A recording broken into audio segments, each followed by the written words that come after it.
আসসালামু আলাইকুম রহমতুল্লাহ। আজকে আমরা শিখব বৃত্তের ১৯ নম্বর উপপাদ্য। তো ১৯ নম্বর উপপাদ্যের সাধারণ নির্বাচন কি বলতেছে?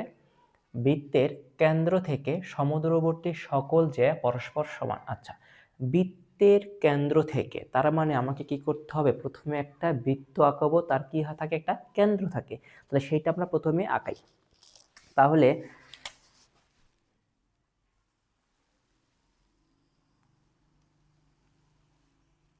আমি একটা বৃত্ত আঁকাইলাম, ঠিক আছে? আচ্ছা, কি বলতেছে? বৃত্তের কেন্দ্র থেকে, তার মানে বৃত্তের কেন্দ্র থেকে সমদূরবর্তী সকল যে, সমদূরবর্তী মানে কি? সমদূরবর্তী বলতে বোঝাচ্ছে কি, তুমি এই কেন্দ্র থেকে যে কোনো পাশে তুমি ইচ্ছা, বামে, ডানে, উপরে, নিচে, যেইখানে খুশি যাও। তুমি যদি মনে করো আমি উপরে 5 মিটার, কেন্দ্র থেকে 5 মিটার উপর, যদি তুমি নির্দিষ্ট করো যে কেন্দ্র থেকে 5 মিটার উপরে, তাহলে তোমাকে অবশ্যই কি কেন্দ্র থেকে ডানে অথবা বামে অথবা নিচে সেই দূরত্বটা তোমাকে মেইনটেইন করতে হবে, ঠিক আছে? ওটাই বলতেছে কি সমদূরবর্তী। তাহলে সমদূরবর্তী সকল যে পরস্পর সমান, তার মানে তুমি যদি এই কেন্দ্র থেকে 5 মিটার, নিচে 5 মিটার, উপরে 5 মিটার, বামে 5 মিটার, ডানে 5 মিটার যদি নেও, ওই নেওয়ার পরে যে, তারপরে তুমি যদি একটা জ্যা আঁকাও, সেই জ্যাটা কি হবে? সেই প্রত্যেকটা জ্যা কি হবে? সমান হবে। এইটা তোমাকে বলতেছে, আর এইটাই তোমাকে কি করতে হবে? প্রমাণ করতে হবে। তার মানে এখন আমার যে কাজ, সেটা হচ্ছে কি, এইখান থেকে কেন্দ্র থেকে তুমি নিচের দিকে, নিচের দিকে ধরে নাও যে আমি এইটা হলো ধরো 5 মিটার, 5 মিটার দূরত্ব সেট আপ করলাম। আবার এইদিকে কি করলাম? আমি একটু এইদিকে 5 মিটার দূরত্ব সেট আপ করলাম, ঠিক আছে? করার পর এখন তোমার যে কাজ, এইটা কি করবা? যোগ করে দিবা। তাহলে এটা একটা জ্যা হইলো, ঠিক এইটাও কি করো? একটা যোগ করে দিবা, ঠিক আছে? তাহলে এইটাও কি একটা জ্যা হইলো, ঠিক আছে? তবে অবশ্যই একটা জিনিস মাথায় রাখবা, সেটা কি? ধরে নাও এইটা হলো আমার একটা বৃত্ত, এই বৃত্তের আমি এইটা ধরো 10 মিটার, এই দিকে ধরো আমি 10 মিটার টানলাম, ঠিক আছে? এখন তুমি যদি মনে করো যে আমি এইভাবে টানি, এইভাবে টানলাম, আর একটা আমি এইভাবে টানলাম, তাই চোখের দৃষ্টিতে দেখা যাচ্ছে কি আমার এই বাহু বড়, আর এই বাহু আর এই বাহু ছোট, কিন্তু ঠিক আছে? কিন্তু আমাদেরকে সবসময় মাথায় মনে রাখতে হবে, যখনই তুমি কোনো একটা জ্যায়ের উপরে, যখনই তুমি কি করবা? কেন্দ্র থেকে যে কোনো একটা জ্যায়ের মধ্যবিন্দু নির্ণয় করে ওই মধ্যবিন্দুর সাথে কি করবা? এই কেন্দ্রটা যোগ করতে হবে। তাহলে তুমি কি হবে? এইটা আর এইটা সমান হবে, ঠিক আছে? আদারওয়াইজ কিন্তু কখনোই সমান হবে না। চোখের দৃষ্টি তখন দেখা যাবে যে এইটা বড় লাগতেছে, এটা ছোট লাগতেছে, এটা বড় লাগতেছে, এটা ছোট লাগতেছে, ঠিক আছে? তো আশা করি এটা বুঝতে পারছো। এখন কি করব আমি? এখন আমি এইগুলার নাম দিলাম। এটা ও কেন্দ্র বিশিষ্ট একটা বৃত্ত, এটা এ, এটা বি, এটা সি দিলাম, আর এটা আমি ডি দিলাম, ঠিক আছে? আমি খুব ভালো করে জানি যে বৃত্ত সংক্রান্ত উপপাদ্য যদি আমাকে প্রমাণ করতে হয়, তাহলে কার সাহায্য নিতে হয়? ত্রিভুজ অথবা চতুর্ভুজ। তাহলে প্রথমে কার? ত্রিভুজের সাহায্য নিচ্ছি। তাহলে আমি খুব সহজে কি করি? ও এ যোগ করলাম, ঠিক আছে? ও এ যোগ করলাম, আর এখানকার ও সি যোগ করলাম, ঠিক আছে? আচ্ছা, এখন কি বলতেছিল যে এই যে সকল যে পরস্পর সকল জ্যা মানে কি, তুমি যতগুলা জ্যা আঁকাবা সবগুলা জ্যাই কি মান সমান, অর্থাৎ আমাকে প্রমাণ করতে হবে এ বি ইকুয়াল সি ডি, এইটা আমাকে কি করতে হবে? প্রমাণ করতে হবে, ঠিক আছে? আচ্ছা, তাহলে এখন অলরেডি আমি কি জানি, আমার এখানে দুইটা ত্রিভুজ তৈরি হয়েছে। তাহলে আমি কি করি? প্রমাণে সরাসরি চলে গেলাম। যেহেতু কি বিশেষ নির্বাচন এবং অঙ্কনটা আমি করতেছি না, এইটা তোমরা বইয়ের ভিতরে পাবা।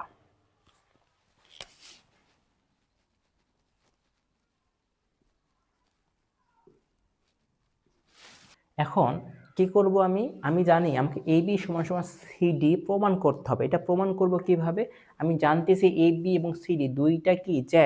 আমি এটাও খুব ভালো করে জানি যে কেন্দ্র থেকে যখন AB জ্যা এর উপর যখন লম্ব টানা হয় তখন এইটা কি হয়? সমান হয়, তাই না?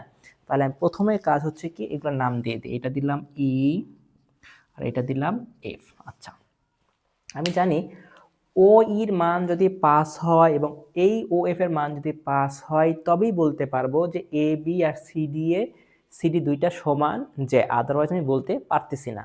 ঠিক আছে, তাহলে প্রথমে কি এই ও ই কি আমার লম্ব না, ও এফটা কি লম্ব না? তাহলে আমি প্রথমে কি লিখতে পারি যে ও ই, আচ্ছা ও ই লম্ব কার উপরে? এ বি এর উপরে। এবং তারপরে কি ও এফ, ও এফ লম্ব কার উপরে? সিডি এর উপরে। আচ্ছা, যখন লম্ব হয় তখন আমি খুব ভালো করে জানি যে লম্ব মানে কি তার দুই পাশে দুইটা 90 ডিগ্রি কোণ।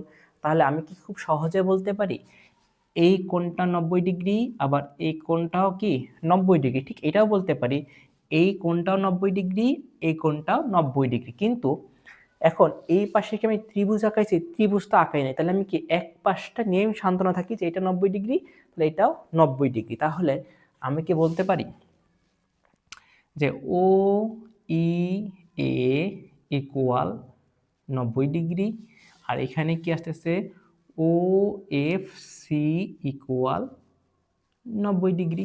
ঠিক আছে, তার মানে আমি কি সহজে লিখতে পারি ও ই এ ইকুয়াল ও এফ সি ইকুয়াল 90 ডিগ্রি। ঠিক আছে, আচ্ছা এখন করার পর আমি বুঝতে পারতেছি এই ত্রিভুজ আর এই ত্রিভুজ দুইটা ত্রিভুজই কি ধরনের ত্রিভুজ? দুইটা ত্রিভুজ হচ্ছিল সমকোণী ত্রিভুজ। আচ্ছা, দুইটা ত্রিভুজ যেহেতু সমকোণী ত্রিভুজ, তাই আমি কি করতে পারি? দুইটা সমকোণী ত্রিভুজের সর্বসমতা প্রমাণ করতে পারি। তাহলে আমি কি খুব সহজে লিখতে পারি যে ত্রিভুজ ও ই এ ও ত্রিভুজ ও এফ সি। আচ্ছা, সমকোণী ত্রিভুজের সর্বসমতা প্রমাণ করার নিয়ম কি? নিয়ম হচ্ছে তুমি প্রথমে একটা অতিভুজ নির্ণয় করবা, তারপরে আরো যে দুইটা বাহু থাকে সমকোণী ত্রিভুজের, আমি জানি সমকোণী ত্রিভুজ অথবা যে কোনো ত্রিভুজের তিনটা বাহু থাকে, তার মানে সমকোণী ত্রিভুজের তিনটা বাহু থাকে।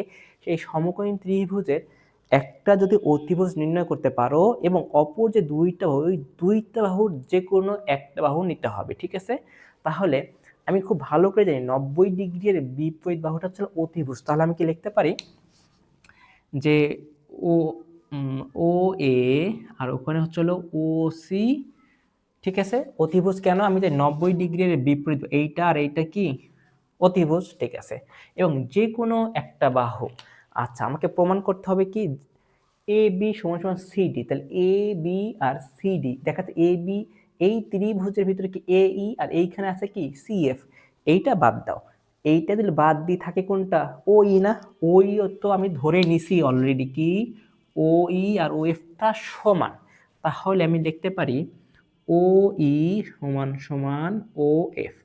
দেখা যাচ্ছে কি আমার অতিভুজ এবং যে কোনো একটা বাহু দ্বারা আমি প্রমাণ করতে পারছি। তাহলে আমি কি বলতে পারি যে ত্রিভুজ ও ই এ সর্বসম ত্রিভুজ ও এফ সি। ঠিক আছে, এখন একটা জিনিস ভালো করে খেয়াল কর, এইটা করার পরে আমি কি বলতে পারি আমার এই ত্রিভুজের 3 নম্বর বাহু না?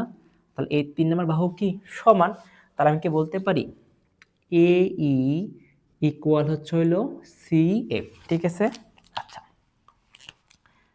এটা তো আমি খুব ভালো করে জানি যে এখন আমি সর্বসম প্রমাণ করতে পারি, তার মানে কি এ এর যে মান সিএফ এরও কি সেম মান। ঠিক আছে, এখন আমি তো এটা খুব ভালো করে জানি যে যখন তুমি কোনো জ্যায়ের উপরে কেন্দ্র থেকে ওই জ্যায়ের মধ্যবিন্দু নির্ণয় করে যখন তুমি লম্ব টানবা তখন কি হয়?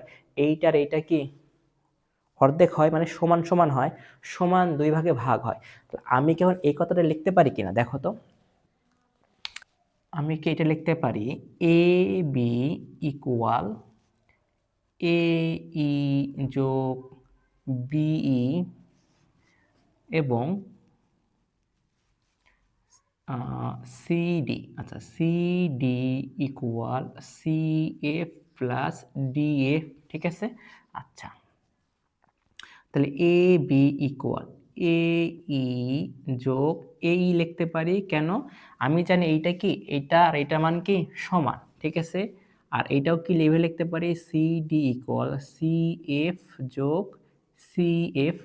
তাহলে কি আসতেছে A B equal to A E, আর এখানে আসতেছে C D equal to C F. আচ্ছা, এখন আমি একটা জিনিস ঘোরায় লিখলাম যে এ ই, আচ্ছা টু এ ই সমান সমান এ বি, আর এখানে কি লিখতেছি টু সি এফ সমান সমান সি ডি, জাস্ট ঘোরায় লিখলাম। তাহলে আমি কি লিখতে পারি এ ই ইকুয়াল হচ্ছে হলো হাফ এ বি, আর এখানে লিখতে পারি সি এফ সমান সমান হাফ সি ডি, ঠিক আছে। আচ্ছা, এখন এইটাকে দিচ্ছিলাম আমি 1 নং সমীকরণ। আমি লিখে দিলাম কি এ ই ও সি এফ এর মান 1 নং-এ বসাই।